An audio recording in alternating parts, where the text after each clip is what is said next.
இன்ன இப்ராஹிம லஹலீமுன் அவ்வாஹ் முனீப். ஸதகல்லாஹுல் மௌலானல் அஸீம்.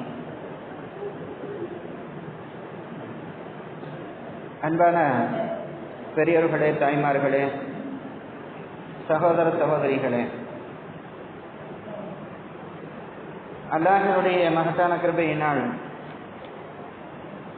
புனிதமிக்க ரமலானுடைய மாதத்தில் அல்லாஹ்விற்காக வேண்டி பகலெல்லாம் பசித்திருந்து தாகித்திருந்து இரவு நேர தொழுகையை தொழுதுவிட்டு மேலும் அல்லாஹ் ரசூல் சார்ந்த சில விஷயங்களை பற்றி நமக்கிடையே பகிர்ந்து கொள்வதற்காக இங்கே கூடியிருக்கிறோம்.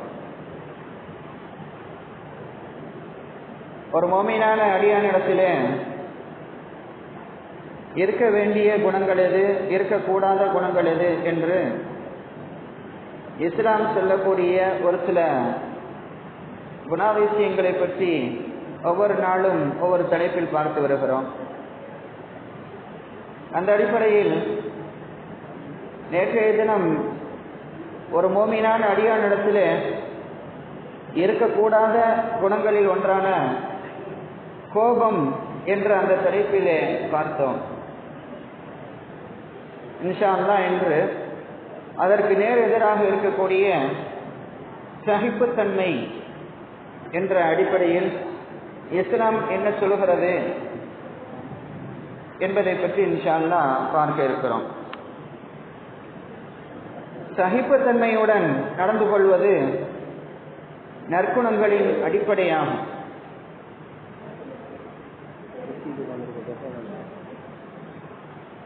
தாய்மார்கள் தரப்புல கொஞ்சம் அமைதியா இருந்தாங்க. சகிப்புத்தன்மையுடன் நடந்து கொள்வது நற்குணங்களினுடைய அடிப்படை. சகிப்புத்தன்மையும் பிறரது நோவினையின் மீது பொறுமையும் பிறரை மன்னிக்கும் மனப்பான்மையும் ஈருலகிலும் நல்ல மதிப்பை பெற்று தரும் குணம் ஆகும். குறிப்பாக சார்ந்த குணம் என்பது நபிமார்களின் குணங்களை சார்ந்தது. சகிப்புத்தன்மை என்பது சார்ந்த குணம் என்பதாக சொல்லும். இது நபிமார்களிடத்திலே இருந்த அடிப்படையான குணங்களில் உள்ளவையாகும்.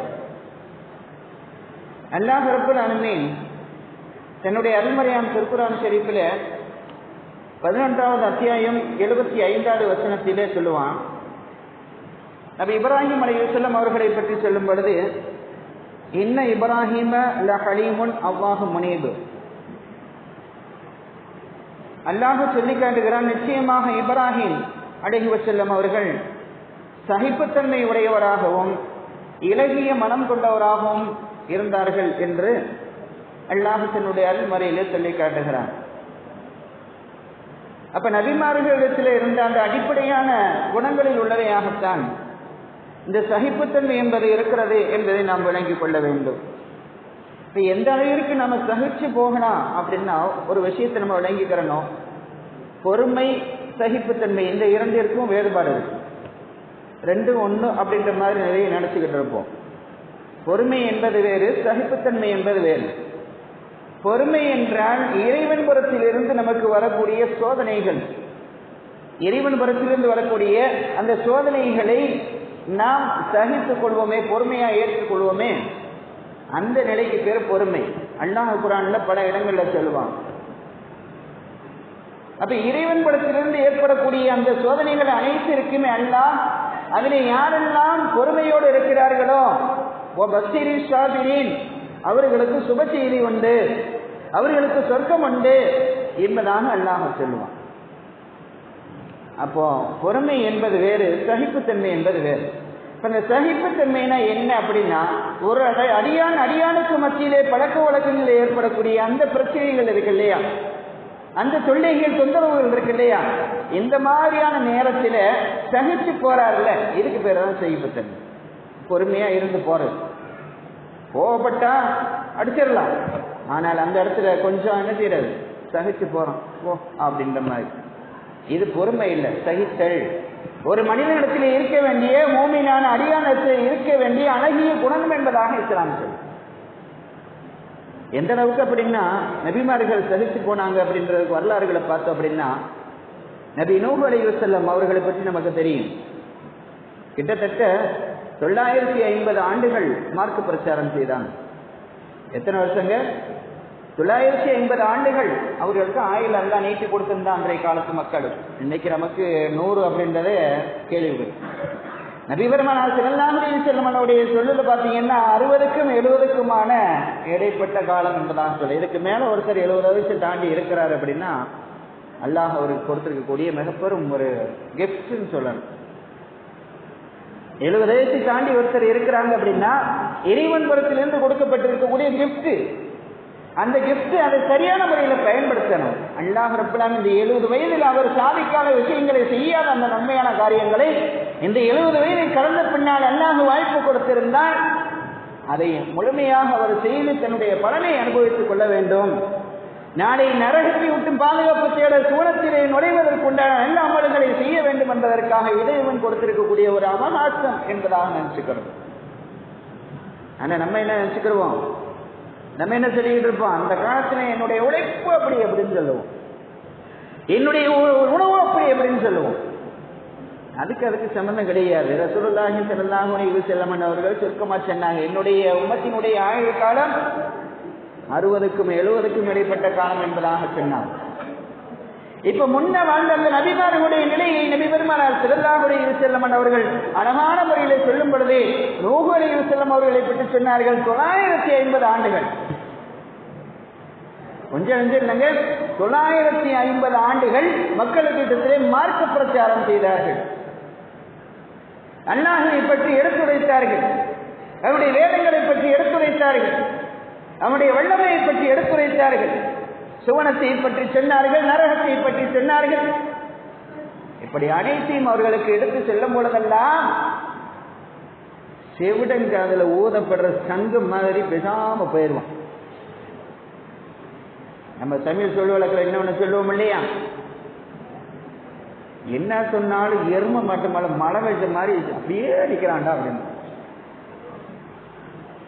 அந்த மக்கள் அப்படித்தான் இருந்தாங்க.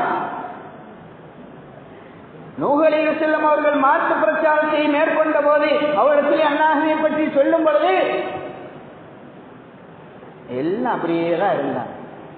சொல்றியா சொல்லு அப்படின்னு சொல்லு. நம்மாடு பழக்கத்துல ஒண்ணு சொல்லுவாங்க, பார்த்திருக்கீங்களா? ஏன்னா மெத்த படித்த மேதாவிகள் அப்படின்ற மாதிரி சொல்லுவோம் இல்லையா, அவங்க சொல்லக்கூடிய ஒரு சில விளக்கங்கள் அப்படின்னு சொல்லி பார்த்தோம் அப்படின்னா அவங்க சொல்லுவாங்க, இறைவன் எதுக்கு 2 காது கொடுத்துருக்கான் அப்படின்னு. எதுக்குப்பா? ஒரு காதுல கேட்கணும், இன்னொரு காதுல விட்டுறணும். ஏன்னா இந்த மாதிரியா ஒரு நிலைப்பாட்டு நம்ம இருப்போம். இப்ப நூஹ் அலைஹி வஸல்லம் கூட்டத்தினர்களுக்கு அவர்கள் மார்க்க பிரச்சாரத்தை எடுத்துரைத்த போது அதை கேட்டுட்டும் கேட்காத மாதிரி கடந்து போய்கிட்டே இருந்தாங்க. ஒரு கட்டத்துல என்ன சொன்னாங்க தெரியுமா? என்னையா அது திரும்ப திரும்ப திரும்ப வந்து இதே சொல்லிக்கிட்டு இருக்கிற அப்படின்ற மாதிரி வந்தது மட்டுமல்ல, நூஹ் அலைஹி வஸல்லம் அவர்கள் வரக்கூடிய வேளையில் அவர்களை காணும் பொழுது அவர் வந்தால் அல்லாஹ்வை பற்றி எடுத்துரைப்பார்களே என்பதற்காக வேண்டி நம்மக்குள்ள பேசிக்கிற மாதிரி பேசிக்கிடுவாங்களாம். சில இடங்கள்ல இருக்கும் இல்லையா, எல்லா பெரியவங்க சொல்லுவாங்க, தப்லீக் ஜமாத் சாத்திய தெருவுக்குள்ள அப்படி உலா வந்தாங்க கஸ்துக்கு அப்படின்னா, டேய் அல்லா போலீஸ் வர்றாங்க ஓடுறா அப்படின்னு ஓடி போயிடும். அது ஒரு பட்ட பேர் வச்சுக்குவாங்க, அல்லா போலீஸ். இப்ப நூஹ் அலைஹி வஸல்லம் அவர்கள் மார்க்கத்தை எடுத்துச் சொல்வதற்காக மக்களுக்கு மத்தியிலே உலா வந்தான். அந்த நேரத்திலே நூஹ் அலைஹி வஸல்லம் அவர்களை பற்றி அந்த மக்கள் பேசிக் கொள்வார்களாம். அல்லாஹ் சொல்கிறான், மஜ்னூன் வஸ்துஜிர், டேய் பைத்தியம் வந்திருக்கா அப்படின்னு சொல்லுவாங்க. என்ன சொல்லுவான்? பைத்தியம் சொல்லுவான். நம்ம யாரையாவது போய் பைத்தியம் சொல்ல முடியுமா? உனக்கு என்னப்பா நீ பைத்தியம் சொன்னாலே அவனுக்கு கோவம். சரியா? இப்ப அவங்க நூஹ் அலைஹி வஸல்லம் அவர்களை பார்த்து பைத்தியமே போ அப்படின்ற மாதிரி சொல்லுவாங்க. அந்த நேரத்திலும் நூஹ் அலைஹி வஸல்லம் அவர்கள் சகிச்சு போனாங்க. காரணம் அவர்கள் வந்த நோக்கம் வேறு. ஒரு மனிதனை மனிதனாக பார்ப்பதல்ல. நான் நபியாக இருக்கிறேன், எனக்கான அதிகாரிகள், எனக்கான உம்மத்துகளாக கோமுகளாக நீங்கள் இருக்கிறீர்கள், என்னுடைய பொறுப்பு உங்களை சரி செய்ய வேண்டும். உங்களை நல்வழிப்படுத்த வேண்டும், நரகத்தை விட்டும் பாதுகாப்படுத்தி உயர்ந்த சூழத்திலே சேர்க்க வேண்டும். இதுதான் எனக்கான கொடுக்கப்பட்டால் அந்த டாஸ்கை நிறைவேற்ற வேண்டும் என்பதற்காக வேண்டி அவர்கள் அந்த இடத்திலே சகித்து போனார்கள் என்று அல்லாஹ் ரப்பல் ஆலமீன் தன்னுடைய அருள்முறையிலே அழகான முறையிலே சொல்லி காட்டுவான். அது மட்டுமல்ல, நபி பெருமானார் ஸல்லல்லாஹு அலைஹி வஸல்லம் உடைய வாழ்க்கையிலே நாம் பார்ப்போமேயானால் ஹனீஃபா ஒரு அழகான பாட்டு பாடியிருப்பார், தாயிஃப் நகரத்து வீதியிலே அப்படின்னு சொல்லி. அந்த பாட்டு எல்லாரும் கேட்டிருப்போம். கேட்டாலும் நல்லா ஆழ்ந்து கவனிச்சு அப்படின்னா சமயத்துல கண்ணு கூட கலங்கிடும். அந்த அளவிற்கு அந்த பாட்டிலே நபி பெருமானார் ஸல்லல்லாஹு அலைஹி வஸல்லம் அவர்கள் கொண்ட அந்த கஷ்டத்தை எடுத்துரைத்திருப்பார். நபி பெருமானார் ஸல்லல்லாஹு அலைஹி வஸல்லம் அவர்கள் அந்த தாயிஃப் வீதியிலே மக்களுக்கு மத்தியிலே மார்க்கத்தை எடுத்துச் சொல்வதற்காக சென்ற போது அந்த மக்கள் நடந்து கொண்ட விதம் ரொம்ப ரொம்ப மோசமான முடிவு. இந்த வார்த்தை என்று கிடையாது, அப்படி வார்த்தைகளை பயன்படுத்தினார்கள், கேலி செய்தார்கள், கிண்டல் அடித்தார்கள். அது மட்டுமா, காரி துப்புனா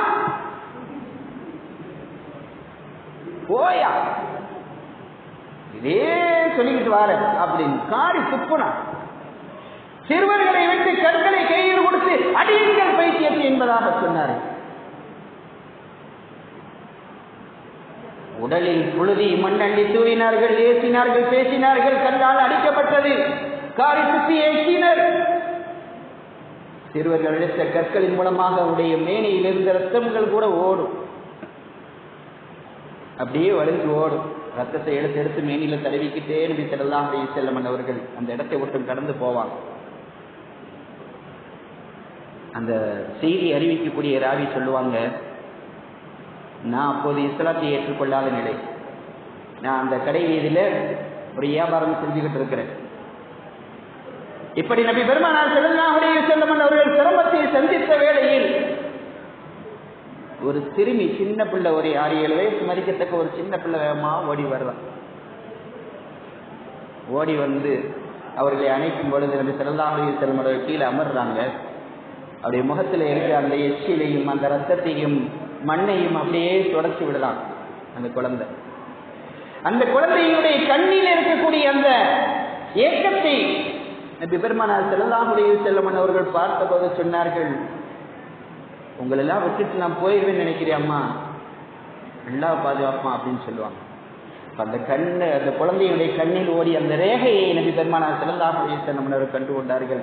யானையா அத்தா, நீங்க இப்படி எல்லாம் கஷ்டப்படுறீங்களே, உங்களை அடித்து கொலை பண்ணிடுவாங்களோ என்ற பயம் இருக்கிறது என்பதனை சொல்லாமல் அவர்கள் சொன்ன விஷயம். அந்த ஸல்லல்லாஹு அலைஹி வஸல்லம் அவர்கள் பதில் வைத்தார்கள், உங்களை விட்டுட்டு அவ்வளவு சீக்கிரம் போவேன்னு சொல்லி கவலைப்படாதம்மா என்பதாக சொல்லிவிட்டு சொல்லுவாங்க. அந்த அறிவிப்பு, அந்த செய்தியை அறிவித்தவர் சொல்வார், அவர்தான் அன்னை பாத்திமா ரலியல்லாஹு தஆலா அன்ஹா அவர்கள்.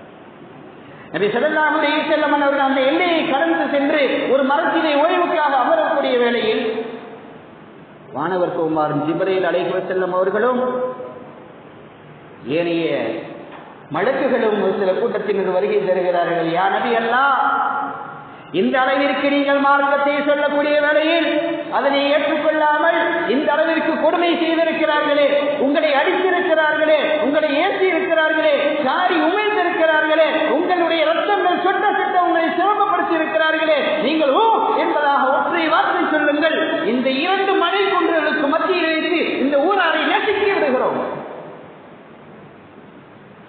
நபி பெருமானார் ஸல்லல்லாஹு அலைஹி வஸல்லம் அவர்கள் அந்த நேரத்தில் சொன்னார்கள், அல்லாஹும் மஃபில்லி கௌமி ஃபைன்னஹும் லா யஅலமூன். வேண்டாம் சொல்லி அவங்களை அனுப்பிட்டு நபி அவர்கள் சொன்னார்கள், இறைவா என்னுடைய கூட்டத்தாரை மன்னித்தருள்வாயாக, ஏனெனில் அவர்கள் நல்வழியை அறியாதவர்களாக இருக்கிறார்கள் என்று அல்லாஹ்விடத்தில் பிரார்த்தனை செய்தார்கள் என்றார். அவர்களிடத்தில் இருந்த அந்த சகிப்புத்தன்மையை நினைச்சுப்பார். நம்ம கிட்ட அப்படி ஒரு சகிப்புத்தன்மை இருக்குமா? சின்ன சின்ன விஷயங்களை கூட சகித்துக் கொள்ள முடியாத ஒரு நிலையில் இருப்போம். ஒரு குடும்ப வாழ்க்கையில கூட சகித்துக் கொள்ள முடியல. ஒரு கணவனுக்கும் மனைவிக்கும் மத்தியில ஒரு சகிப்புத்தன்மை இல்லை, பெற்றோருக்கும் பிள்ளைகளுக்கும் மத்தியில ஒரு சகிப்புத்தன்மை இல்லை. உதாரணத்துக்கு கொண்டு சொல்லுவாங்க, வீட்டில் அந்த அம்மா சமைச்சு வைக்கிறாங்க, வெளியே போன வந்த கணவர் சாப்பாட்டில் அமர்றாரு. அமரக்கூடிய வேளையிலே கொஞ்சம் காரம் உப்பு கொஞ்சம் தூக்கலா போட்டு வச்சிருந்தான். இன்னும் வாட்சன் கிடையாது. வீட்டில் நீ சும்மா தானே இருக்கிற, அப்படித்தானே இருக்கிற, இப்படித்தானே இருக்கிற என்பதாக கடுமையான ஒரு வசப்படுறான். வசப்பாடி முடிச்சிட்டு ஒரு வழியா என்னத்தையும் முடிந்து முடியாமல சாப்பிட்டு முடிச்சுட்டு போய் உட்காந்துட்டாரு ஷோபாவு. இந்த அம்மாவுக்கு மனசு ரொம்ப கஷ்டமா போச்சு. மனசு ஒரு பக்கம் கஷ்டமா இருந்தாலும் பேசிய வார்த்தைகளுடைய கோபத்தினுடைய உச்சம் வரும்ல, அதை வழிபடுத்துறதுக்கு ஏதாவது வழி இருக்கான்னு தேடிக்கிட்டு இருப்போம் இல்லையா, அந்த வழியையும் பார்த்துக்கிட்டு இருப்பாங்க. சந்தர்ப்பம் கிடைச்சா பேசிக்கலாம் அப்படின்ற மாதிரி மனசுல வச்சுக்கிட்டாங்க. வெளியே விளையாட போன பிள்ளை உள்ள வர, பிள்ளைங்க வந்த உடனே அம்மா பசிக்க சாப்பாடு கை காலை அலம்பிட்டுவான்னு சொல்லி யாரு வெளியே விளையாடிட்டு வந்தா வீட்டுக்கு போன உடனே என்ன செய்யணும், பிள்ளைங்க கை காலை அலம்பிட்டு சாப்பாடு அமர்த்தணும். அது தாய்மார்கள் சொல்லி வளர்க்கணும். அந்த பழக்கங்கள் இருக்கான்னு தெரியல, இன்ஷா அல்லாஹ் பரவிப்படும். இப்ப வெளியில சென்று அந்த பிள்ளை வரும்பொழுது கைகால் அலம்பிட்டு வா என்பதாக சொல்லுகிறார். அவர் அனுப்பி விட்டு வந்து சாப்பாட்டில் அமர்ற சாப்பாடு எடுத்து வச்ச உடனே பிள்ளை ஆரம்பிச்சுட்டார். அத்தா பாடுன்னு அதே பாட்ட இப்ப பிள்ளைய ஆரம்பிச்சுட்டார். என்னம்மா இப்படி வச்சிருக்க, வாயில வைக்க முடியுதா, மனுஷன் சாப்பிடுவான்னு அதுவா இதுவா அதுவா அது கட்டமான பேசிக்கிட்டு இருக்க. இப்ப கோபம் கொஞ்சம் டபுள் ஆயிடுச்சு. கோபம் அந்த அம்மாவுக்கு டபுள் ஆன உடனே அந்த அம்மா ஆரம்பிச்சாங்க, ஒரே கல்ல 2 மாங்காய் கேள்விப்பட்டிருக்கோம் இல்லையா, அதே மாதிரி ஒரு அடி அடிச்சாங்க. அடே எருமைக்கு பிறந்த எருமை அப்படின்னா. இன்னைக்கு ஒரு நாளைக்கு உப்பு காரம் கூடிச்சு இருக்கேன்னா இந்த வரத்து பாருங்க. இப்ப யாரை திட்டாங்க கரெக்டா சொல்லுங்க, யாரை திட்டினாங்க? 2 வாரம் சொல்லிய முடிச்சாச்சு. எருமைக்கு பிறந்த எருமைனா 2 பேரும் படிச்சு இப்படி இருப்பாங்க. சில நேரங்களில் நம்ம சகிச்சு போகணும். அவங்க கிட்ட உணவில் ஒரு சின்ன குறைகள் இருக்குன்னா பார்க்கிறோம், பார்க்கும் பொழுது சொல்லலாம் இன்னைக்கு சூப்பரா இருந்துச்சு, ஆனா கொஞ்சம் காரம் தூக்கலா இருந்துச்சு, கொஞ்சம் கம்மியா பட்டிருந்தாங்க இருக்கு, எவ்வளவு சந்தோஷப்பட்டுருவாங்க. அடுத்த டைம் அவங்க பார்த்து செய்வாங்க இல்லையா. அந்த சகிப்புத்தன்மை இல்லை அப்படின்னா ஏதாவது ஒரு பிரச்சனைகளுக்கு வழிவகுக்கக்கூடிய நிலை ஏற்படும். நம்ம விளங்கிக்கிறோம். இஸ்லாம் இது ஒரு தீய இந்த சகிப்புத்தன்மை என்ற அந்த தன்மையை நீங்கள் உங்களுக்குள்ளால் வளர்த்துக் கொள்ள வேண்டும். இது ஒரு அழகிய பண்பு என்பதாக சொல்கிறது. எதுக்கெடுத்தாலும் கோவப்பட்டேன்னு சொல்லிட்டு அந்த மாற்றமான அந்த குணத்தோடு இருந்து விடாமல் அனைத்தையும் சகித்துக் கொள்ளக்கூடிய ஒரு நிலையிலே இன்னைக்கு ஒரு தவறு நடந்துச்சு, நாளைக்கு சரியா தவறை திருத்திக்கிறோம் என்ற ஒரு சந்தர்ப்பம் அவங்களை நல்ல முறையில் சொல்லி அவங்களை வழிநடத்தக்கூடிய ஒரு நிலைக்கு பெற்றோர்களும் பிள்ளைகளும் போகணும், ஆசிரியர்களும் மாணவர்களும் போகணும், மக்கள் ஊர் மக்கள் அவங்க நம்முடைய மக்களுக்காக உண்டான அனைத்து நல்ல விஷயங்களை எடுத்து சொல்லக்கூடிய நிலையில் இருக்க வேண்டும். அப்படிப்பட்ட ஒரு நல்ல சகிப்புத்தன்மை மிக்க அன்பு பண்போடு வாழக்கூடிய பாக்கியத்தை கொள்ளோம் அல்லாஹ் நம் அனைவருக்கும் தந்தல் புரிவானாக. வாஹிரு தாவனா அனில் ஹம்துலில்லாஹி ரப்பில் ஆலமீன். அஸ்ஸலாமு அலைக்கும் வரஹ்மத்துல்லாஹி வபரகாத்துஹு.